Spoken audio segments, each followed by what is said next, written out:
We're here, episode 22, the Mainly Golf Show. I'm joined by Lyle Lanley and Hep and Twig. It's the guy who went around selling monorails. It's the I was going to say the XRP bandits. But that's yeah, we'll save that for a different podcast. We're here to look at the Wyndham Championship 2024. No one's really that interested about golf anymore. Let's be honest, Marv. After the Open, like it's a bit of a damp squid. How much of the Olympic golf did you watch this week? Little bits that I could actually find on the coverage. But you Apart followed from it that, a fair bit on Shot Tracker. probably followed more of it on Shot Track than ultimately watched. Yeah, Yeah, it's Good, not. You good, can't fully blame Marv this week. good He talk. was Hey, getting you on. it was another win for Scottie Scheffler that caps off an unbelievable year. It's an absolute. It's a Christian fiction writer's dream, right? He's been very open about his faith, and he defends. He doesn't defend. He wins the second Masters jacket. He wins 6 times on tour. Goes and wins the gold medal. Beautiful baby boy. Is it just do we all convert immediately and start hoping that things start going in a different direction? Well, if I Oh, we just go and get some cantaloupes and find a fucking viaduct. You know what I mean? if we put our 10 points on him every week on the nose, we have a lot more points left. Like which minus is when we started the first 210 podcast, or whatever. right? Just lump Yeah. Scheffler. End the podcast now. Uh, why are we trying to trick ourselves with all this nonsense about Tom Ogie and Keith Mitchell? Just fucking back Sheffield every fucking week. They wouldn't be down 200 points. well, me and Twig out down 200 points. Yeah, for sure. Sometimes actually could be yeah, tip to come nice. But and if you were listening last week, all 12 of you, um, I think I was screaming, "How could Hideki Matsuyama be 40-1? This course was perfect for him." It was if he just had a different club in his hand on the greens. But Hideki played really well, got the bronze medal. You try to put in with his irons, like I can't be remember working, Robert right? Streb did that for a while, a few years ago. He was really struggling on the greens, and I think he was on the bubble for the FedEx Cup, and he got fuck it, I'm just like not quite like playing it like a snooker shot, but just trying to chip the balls. And I think he did all right. He made the cut a couple of tournaments, but didn't last. Hep, you did mention Tommy Fleetwood was probably the type of guy who you could see competing for a medal. Is Tommy just destined to always be the bridesmaid? I think he's been runner up in 5 majors, and now he's got the silver medal as well. It has to get in your head, right? I know he's won a lot on the European tour and over in Dubai, but it must every time it must cross your mind, right? Don't fuck this one up. And you need, you need to break that duck when you're young and sort of, fearless, and then it just wears you down. But there was no way he was beating Scotty in a playoff. If he somehow managed to birdie 18, like what odds were you giving him to compete Scotty? At least Scotty wasn't even warming up on the on the. He On did eventually, right? When they went to the the range range. to say he'd won, he Yeah, was whether that was just for the cameras or not. Yeah, have like one Scott. Fleetwood, you could argue he was unlucky in the Canadian Open last year when Nick Taylor made that 60-footer for eagle. That was a bit unlucky. I think Fleetwood went in the water at 16, which is a par five, with 3 holes to go. He probably should have. He just missed it right. Got on the rocks. But then he finished second to Brooks a couple of times. He was second to Lowry at Portrush. Um, the thing is, he had a chance here, and this is the point. Like Marvel always say, you'll have that chance to redeem yourself at some point. He birdied 16 with a really good. He did what 12 feet, maybe about 15 feet at the par three. 17 good tee shot. Second, he goes long. Really poor third, and like I said, no one was. And when Scheffler made that birdie at 17, he's like he knew he kind of closed it, which you don't really see from him, that kind of emotion. And that was only to go one clear, right? That kind of shows for him it was done. And put four back to back at that later stage. Or was it 13 through 17? Just or 14, whatever. Just incredible. The He wasn't birdie at even in it. 17 was unbelievable, given his lie there. He's had to kind of, and he's coming on a down slope, so he's deliberately gone for a club shorter, so it trickles over on the green and it goes down to about 20 feet, and he drains the putt right dead middle, and you think the clutch he has shown in some big tournaments, right? The players he's come with a 64, 800 to win. Be good players, right? He beat what Xander and Clark and was not Ram. There's Yeah, someone else up yeah. there as well. Was there Uh, in the players? the Masters, he had to make a big eagle during the third round and then kicked on, and he never really saw another rival. But I mean, what's next for him? Because he's going to be he misses this week, and then he's going to be in all three Cup playoffs. He's probably going to be he's going to win the FedEx Cup, right? There's no question about that. Yeah, it's like another $40 million. Like, Is it just a case of him keeping himself motivated? yeah, I mean, he could win 100 million this year just on pure prize money, and yeah, like what does he do next year? How does he top it apart from legacy of wanting to win majors? Mm. But then, I mean, but he does seem like he's not going anywhere. He seems to have this drive, but he could easily just call it quits after this year and just say, "I'm done, got my money." I'm gonna say it would take probably now he's clearly the world number one. He's the best player in the world, two-time Masters champion, Olympic champion. It'd take a lot of money for Liv to potentially prize him away. You wonder if he would be a needle mover. Now, speaking of Liv, their marquee signing was in the he was in the driver's seat with 9 holes to play. John Rahm was four clear, just about to enter the turn and hasn't even made the podium. You said if John Rahm won this week, you would. I'm pretty sure. Did you say this another time? I'd give up my podcasting career. Was that Scotty for the I think for it the was. players? I think it was Rory in one of them. It could have even been in the I US think it was the Open. US Open. Yeah, it And was he a bit probably should have close. won. Yeah. So if Marv says it, yeah, you're back and lay. Yeah, I mean that's two strikes now. Getting up Yeah, there. everything comes in threes. But how must John Rahm feel this week? Well, as you say, that's it. Ram's got the majors in the bag already. He's gone to Live. He's cashed in 500 million, whatever he was paid, and he's four clear on the back nine of the Olympics for the gold medal. It would have been a twos up to everyone else if Ram had finished the job, wouldn't it? To be honest, because with the field pretty much full of PGA Tour players, and it'd have beaten him. And um, I get the sense that he's probably more sick that you know not necessarily the gold medal that he's capitulated and against PGA Tour players in the crunch. But He's you'd been so argue as bad at the well. majors as well. Like, I think he wants to show that he's still there and he's still in that top tier, and he just hasn't competed against them when he's had his 4 chances this year. And then so to win this would have been, yeah, I've still got it. And then Yeah. And 2 points there. I think the bad thing for him is that he has gone out to. You look at the podium, right?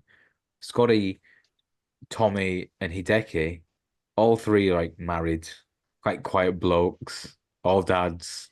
You don't hear stories about them like moaning or getting involved in arguments with the other players. Ram's kind of the opposite of that. You see him moaning on course and so sick. How's that gone to the right? That should have gone straight. And you think, fucking hell. If you're watching him after a prolonged period of time, you think, all right, John, we get it. Right? You think it should have gone right. It's not. Get on. Just put the ball, go to the next hole. You don't really see the likes of Fleetwood you don't see Scotty really moan on a golf course, right? And it's probably why they have more an endearing audience. Do you think Ram has got the? I think if Ram goes back to the PGA Tour, I think he'll get a lot of heat. A bit, Yeah, not no necessarily doubt. like Monty did, but I think the people will be ready to boo him. I've seen bit be. Yeah, I think I kind of the way I'd looked at it is that you kind of compare Ram with McIlroy in a way that you know a lot of people, including me, are against McIlroy. A lot of The people, media, mainly me. the media, the media love McIlroy. Probably a lot of Americans don't like Mac. Do you know what I mean? So there's a bit of that there, but generally, you don't hate McIlroy. You've not got like nothing personal against him. You just think the talent he's got, he should win more. Why don't he win more? You're being objective. You're being critical of him as a golfer. John Rahm's just you don't like him as a person. Very, very angry man. Just because just because of he goes far and away to me. And a lot of people haven't got an issue with him swearing on the golf course and whatever. And like, I don't know how far. I don't know. I don't know where you draw the line. I don't know I where you think you draw the said for line. a few weeks, like people would love Bryson back, right? Welcome with open arms. No one would even mention Liv. Ron would just have to answer question after question about it. People would just, I don't know if he'd get heckled on the course, but yeah. But you argue in the last Bryson, whether it's by conscious effort or not, Bryson's kind of rebuilt his image. You never hear Bryson arguing with people. It's your manner on the golf course, right? People who go and they watch a tournament for the first time, they're following him. Okay, throws them a ball. He'll have a chat with people waiting. The kind of stuff that made Mickelson like a massive fan favorite, right? Just very informal stuff, and it's whether it be any sport like cricket or golf or football, you kind of want that. Jack Grealish has become almost like the image of him has been so much changed in the last couple of years just by there's videos of him like having a chat with the mascot or a couple of disabled fans and stuff that you wouldn't see normally if it wasn't for like a social media because everything you'd see beforehand was just Sky's coverage or the broadcaster. Now everyone has a camera in their hand, especially at a golf tournament, unless you're at the Masters. So everything is captioned. So that was kind of one of the first downfalls of Sergio, wasn't it? Because Sergio was always portrayed as being this, I just here to play golf and it's great. And then a video turned Irish out of him like batting the shit out of a bunker in like Saudi somewhere, and then another one like kicking off with someone, and then The real I told Tiger Sergio. was going to eat some fried chicken. Like, wait a minute, where's this come from? Well, he had a good PR team who hid it for a long time. Now you can't hide it. You can't hide anything. And Ram, the mask slipped. Rory. Yeah, I think. Look, end of the day, there's plenty of sportsmen throughout the decades, whatever, in all different sports that people don't like, people root against them. Fine, but I just think Pro wrestling. For me, look, you might not like someone, but you respect what they do. You respect what they blah blah blah. Ram, look, you made your bed in it, John. Go and lie in it, but he doesn't, and for me, that's yeah. That's the thing, right? And so the big thing for me was Bryson. I think he was talking about the Olympics team after winning the US Open, right? And he did the interview. He did the Pat McAfee show, and he went, "Look, took the money. I made the decision. No complaints. I'd love to be in the Olympics, but I understand I'm in the position I'm in. Like, that's not being naive about it. I took the cash, and it means I can't do X, Y, and Z now. But I'm doing other things instead, right? Doing the YouTube show. The thing with Trump was actually really good. Trump actually comes across like a normal, almost likable human being. Yeah, almost It's unreal. I felt weird watching it. Like, how many takes of those putts? Because that Trump seemed to hold far too many putts in my life. I was like, that's awful putting stroke, but they just kept going. He was just a whiff, wasn't it? It was just. But like you said, I couldn't not notice it. Like Bryson was obviously trying to massage his ego, and the word partner. Oh my God. Right, This guy making three, but he's carrying this team, Bryson. You're like 14 under, mate, after 17. What you doing? But with Bryson, over 2, 3 years, by just being a bit more relaxed, a bit more less, he seemed to be very self-conscious, right? Yeah, the mass is like a par 66 for me. Like, okay, you were young, you're an idiot, that's fine.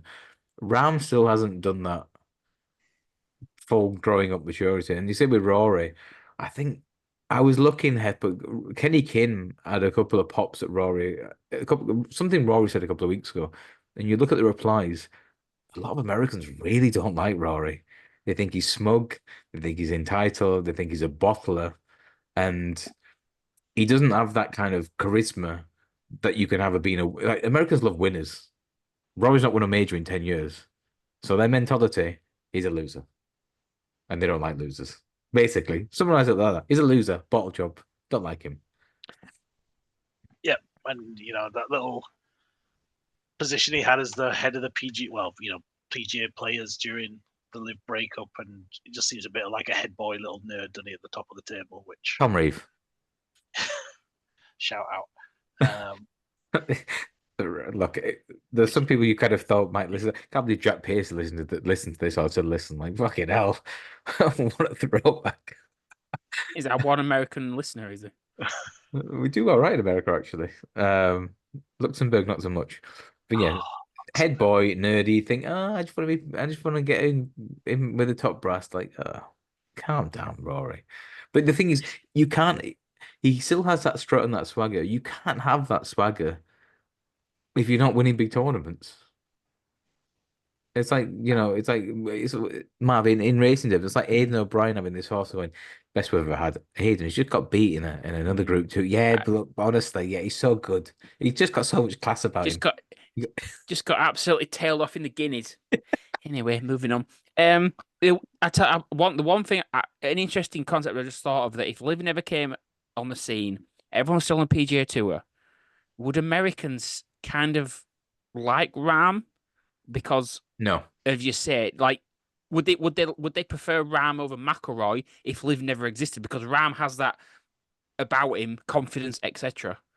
Would at least would Rory be the one that the Americans really hated compared to anyone? It depends on the form. I think Ram, if he'd stayed with the PGA Tour, DP World Tour, I think he'd be playing better. I think he's out of practice playing 4 rounds, competitive. Yeah, I've never played around the golf in the high, like well, a couple of not the highest level, not 4 consecutive rounds when the pressure's really on. Back in 2001, 2002, Ram seemed to be the type of player to thrive on that environment, and he seemed to really like the competitive aspect. He's gone to live, which has been like it's an exhibition. Like you can call it what you like. It's good prize money, but there's no real Yeah, consequences, right? And mm, oh, you've lost the UK, you've won the UK Open live, like no one gives a shit. So it's not going to get celebrated. it's Ram likes the T20. adulation, right? It's ego, and I think he's been really, I think he's really been not caught out, but I think it's really affected his game, the change. yeah. I wasn't. You probably remember I wasn't a fan of Ram even before he You don't left. like any You golfer know, who's got like a resemblance of a belly.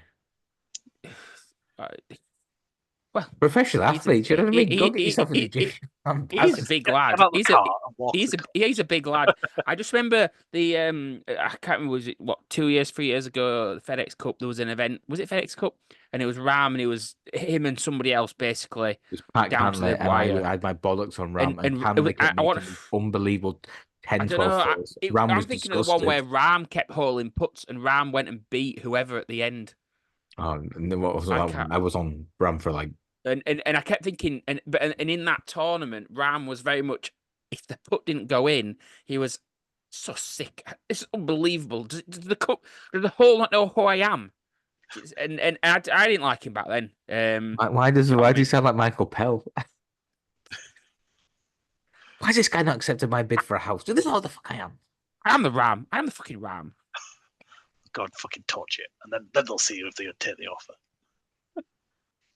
But yeah, But yeah, I think think Ram would give up all his prize money that he's won this year on Live to have performed well in the majors.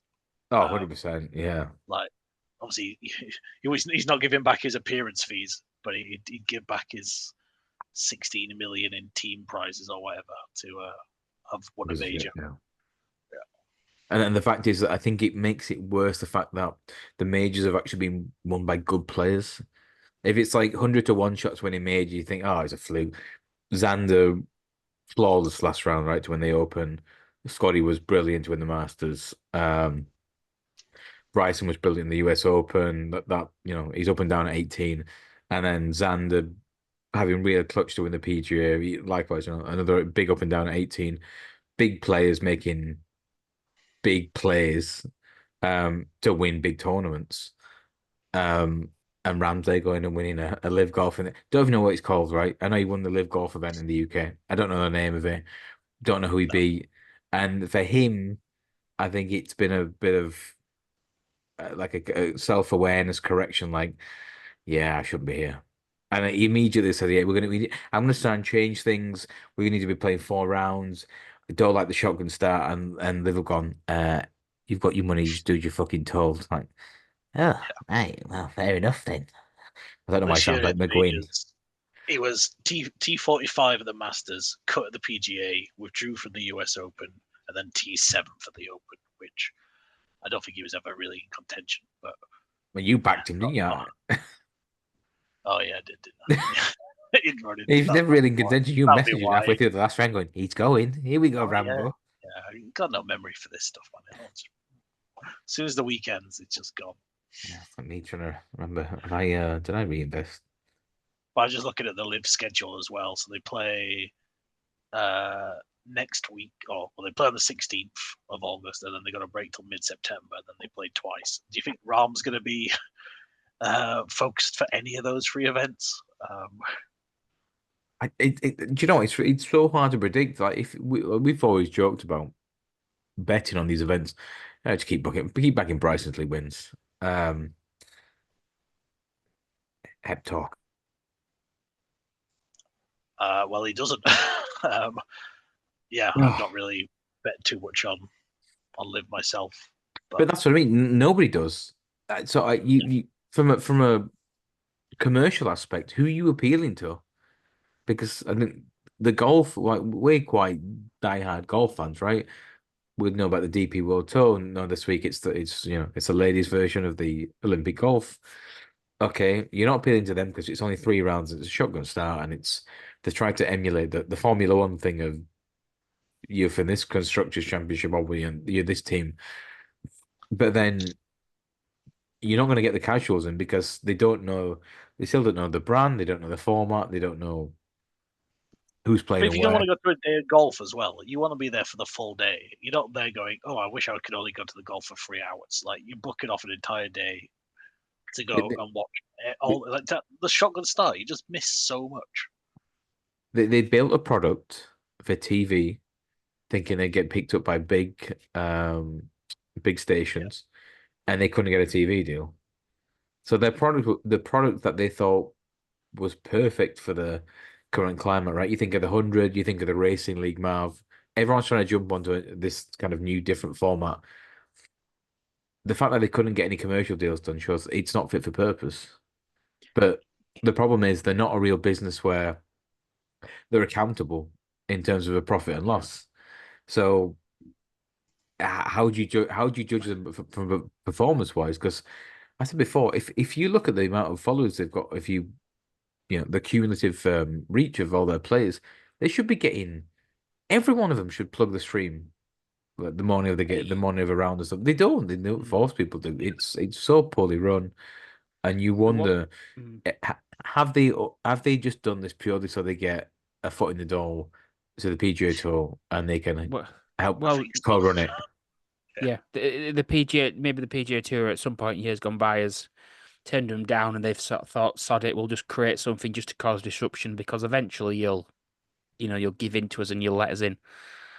The one thing I will say in terms of like, if you compare it to darts, I suppose, like, I suppose darts was a bit unique that players had to accept, look, bigger venues, rowdy crowd, but you're going to make so much more money. So would you rather make, this is the way I see it, less money, more of a calmer crowd? You know what I mean? So players thought, well, actually, I want to make more money. So let people be drinking in the crowd and hurling abuse and noise, and players thought, we'll just crack on. But, there was so much money in golf anyway that, That's the difference, right? It's not like they were. It's not like they're going yeah, skint playing on the PGA Tour, right? no, We look at someone no. like So, Charles Howell III, who was making, I think I'd look through, he made $1 million, at least a million, like 15, 16 consecutive seasons. I think he won twice on tour. You know, people made a good living. And, I this morning, I did my, the weekly blog we do with Dave Chisnell, the Quiff, and he was in Germany for some exhibitions last weekend, the weekend before. And then he flew straight to Milton Keynes, did 3 Pro Tour events there, and then went home. I said, "That's Germany. Haven't you been there like 12 times already this year?" He went, "Yeah, but that's part of the job. Like, pays the bills, pays my mortgage. You know what you're yeah, so signing up for. So why would I yeah, complain?" yeah, And because there's such a that's, different attitude in the darts players. And mm, again, I dealt with them for a long time. They know that this is how they earn good money, yeah, and yeah. you'll hear them moaning about it. But you see, the flip side, and is it just like golfers have had it? They have it too Well, easy. well, yeah. They say it's in a lot of sports, I suppose. A lot of the big sports that mediocrity, you can you can become a very wealthy person really from not actually winning anything these days. Which years ago, Faldo would, I know we're going back a long time, but even Faldo would say, look, do actually, you had to win something, Yeah.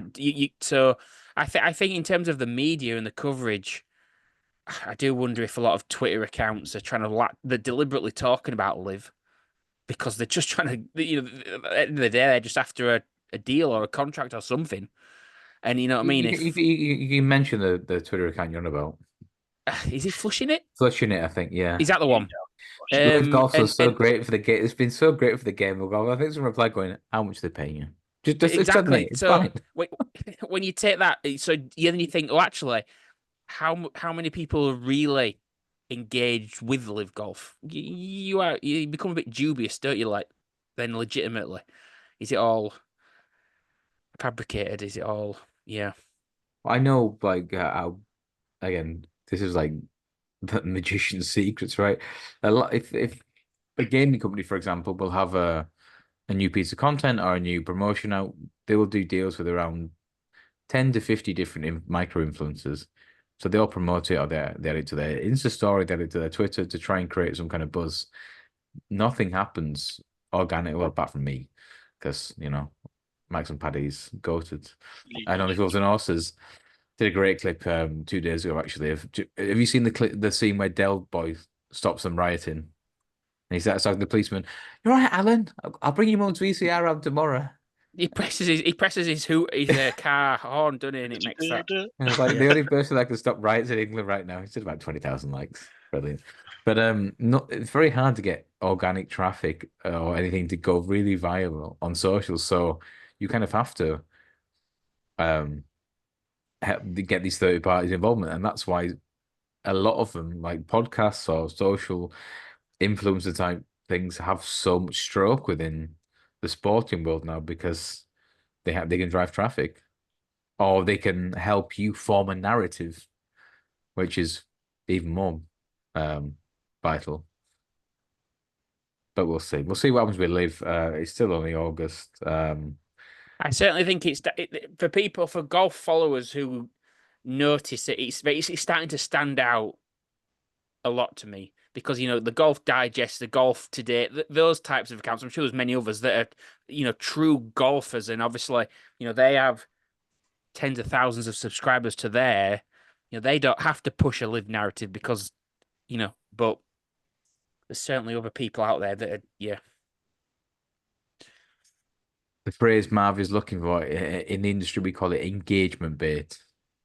And that's what that kind of Twitter in particular, right? If you look at if you have a certain opinion on the rioting going back home in England at the minute, whether you're for or against the far right, or you're the anti-fascists or the Muslim Defense League, stuff will come up in your timeline that kind of either nudges you to be angry or nudges you to be, like Marv said, you either want to cheer for something or you want to be angry or boo it.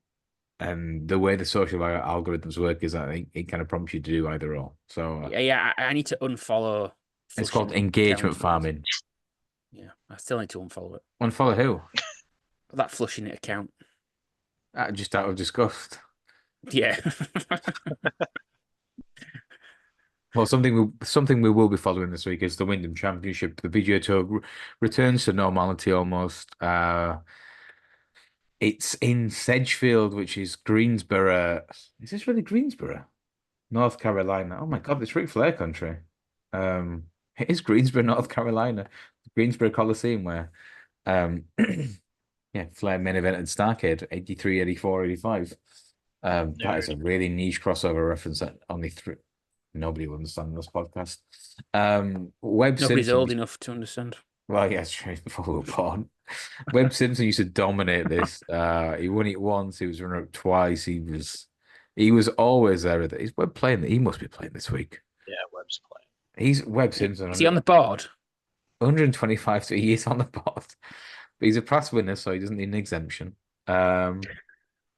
It's a wide open field this week. Sung J M, who was I all in on a few weeks ago, and he just played really shit. He's a 14-1 favorite. Shane Lowry, disappointing last week at the Olympics. He's 22-1 alongside C. Woo Kim. Billy Horschel 25s after a You gotta go brilliant. for Woo, right? If it's Ric Flair country, gotta go for Si Woo. Such a fish. Billy Horschel 25-1 after a brilliant top 5 at the Open Championship at Royal Troon. It's 30-1 by them. Hep, give us your couple of picks for this week. First one I'm going in on is Davis Thompson, winner 3 weeks ago at the Just John following Deere. Marv. Yeah. I've got to try something, Anna. But yeah, he had a good showing at the US Open and the Rocket Mortgage before that. I think he's a good player. He then, I think he celebrated for a couple of weeks after getting his first PGA Tour win. As he should. But he's out at, where is he, 33s, 35s on Paddy with You get 35 and 8, 35 to 1 and 8 place. We'll give you that. Yeah, I think him or Aaron Rai, both. So yeah, but I'm going to go with Davis Thompson. And my second one, I'm going to go for the rookie Luke Clanton. I think he's a really good player and he's a much bigger price than you've been getting in recent weeks. He was 42s for the John Deere and he came second, and then he was 28s at the 3M. He was cut at that, but before the John Deere, he had come 10th for the Rocket Mortgage, and then he was 9-1 favourite in the event they held opposite the Scottish. He's back out now to 55s, which I think is a really good price for him in a weaker field. And I won't be surprised to see him up there with a place at the end of the week. So just for him, for people who can't hear, because he needs to buy a new microphone, or a new laptop. He's just waiting for an XRP Skype spike. Davis Thompson at 35 Paddy Power.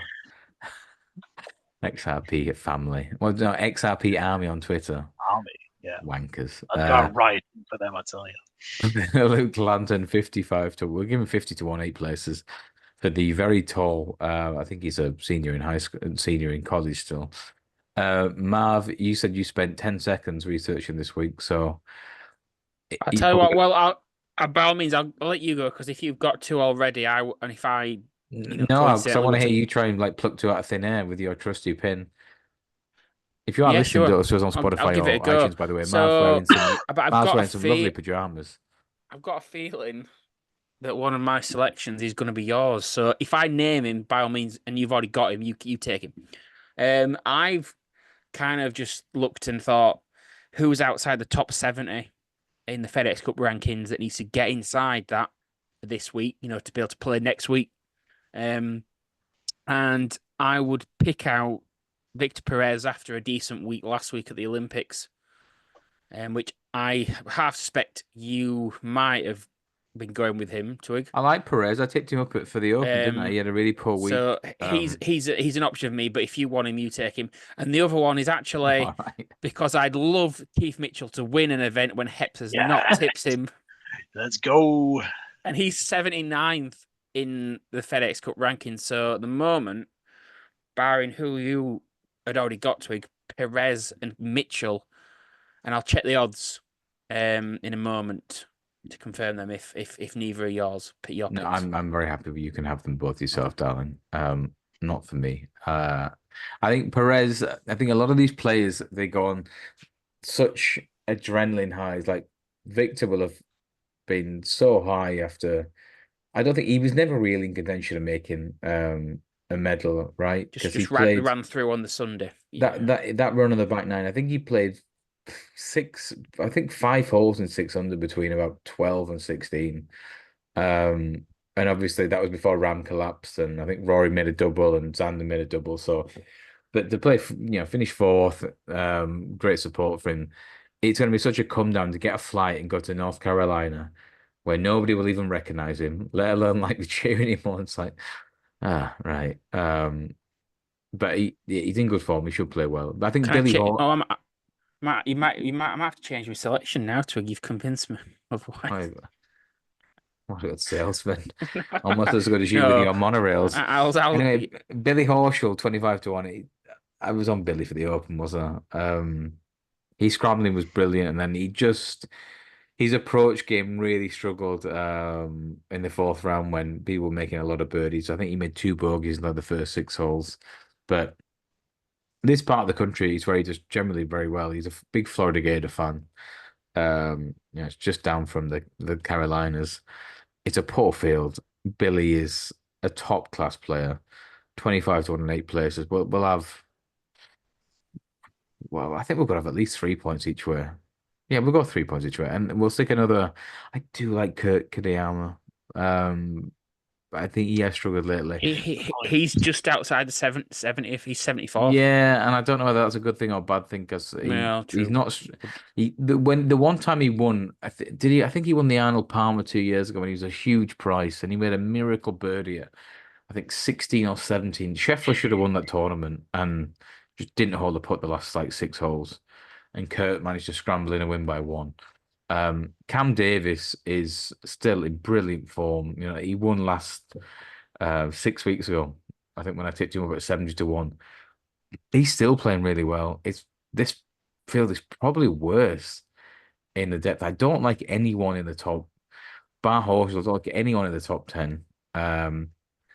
Christian Bezuidenhout, Bezzy for people amongst us watching. He played play this well. He played well this week at the Olympics, but Bezuidenhout should not be 33 to 1. He should not be shorter than Cam Davis, who is a proven winner on tour. So for that reason, Billy Horschel 3 points each way, 25 to 1, and Cam Davis 2 points each way at 40 to 1 with Paddy Power, William Hill, and all your favourite bookmakers. So Horschel and Davis for me. Just to reiterate, give us your picks again. Thompson and Clanton. Thompson and Clayton. He's going with the All-American good old boys. They'd probably appreciate the writing in the UK. At the minute, looking at their profiles. And Marv, you reiterate your 2 points. Victor Perez. I'll stay with the two. I said, if will Jordan Spieth ever find his golf game again? I don't know, but he is probably on borderline of making the FedEx Cup playoffs. If he has a bad week, he might drop out. He's only in the 60s region. But I'll stick with Perez. He is, I think, looking down, Victor Perez, top price, 80s, put 70, 75s across the board. And Mitchell is 60s, 55. So I'll go 3 points each way, Mitchell, and 2 points each way, Perez. Keith fucking Mitchell, what are you doing? Keith. He's not winning, is he? He is. Oh, good pick, Marv. I'd take a place. Just too much of a pussy to do it myself. There's a few of those that might appeal, like Jonathan Vegas, right? A winner 2 weeks ago, he's 16. Steven Yeager, a winner on. How did Stevie? Oh my God, how did Steven Yeager win that tournament? Still raw, is it? The only golfer to beat Scottie Scheffler. When I bet him in each way double with Nakajima, don't know that week. No, was it Nakajima? I think he was Nakajima. How did he lose? Remember, he missed like 3 putts inside 6 feet in the last 7 holes. And then he goes, oh, never mind. Is there any water in play? Eric Van Rijn 7 to 1. If you listen to Hepe, if there's water, Eric Van Rijn will find it. A bit like George in some kind of park. If there's water, he will go for a swim. Will Zalatoris is probably too big at 80 to 1. A bit like him, he's got a sore back. I've got one from carrying this podcast. CT Plan played well at the Olympics. Matt Cooch had like a bit of a renaissance. Would you give Cooch a shout? You put him up 3 weeks ago. Yeah, I think he's got a statistic whereby he's reached the FedEx Cup playoffs ever since it started. Maybe not quote me on that, but he needs probably like a top 3 week, top 5 to even trouble. But if I don't know what price he is, but if he's maybe 80s or even 6s plus, he's 70 to 1. Probably not, as you say. Probably not based on the current field. Maybe not a bad option. And for a couple more big prices, Lucas Glover's the defending champion, 100 to 1. He has kind of got a new putter and has been transformed. Nick Taylor, we mentioned, Tommy Fleetwood missing out on the gold medal, getting silver. Nick Taylor broke his heart in Canada. Another one that might have a bit of a squeak. Andrew Putnam and Seamus Power are right on the bubble of the top 70. Seamus and Andrew are both 90 to 1 with Bet365. Bet365 and just the 5 places. But yeah, for me, I do think King Billy will have a good week. Marv's kind of punting out of spite with Keith Mitchell, and Hep is punting out of desperation. But we'll see next Kevin week ahead of Newton by a the long shot. we'll see next week at the start of the FedEx Cup playoffs. But Billy Horschel, I think we'll have a very good week. We'll see anyway. I've been Twig, he's been Hep, and he's been Marvin. The Sticky Bandits and I will join you next week for number 23 at the Bye, B&W. guys. Ta-ra.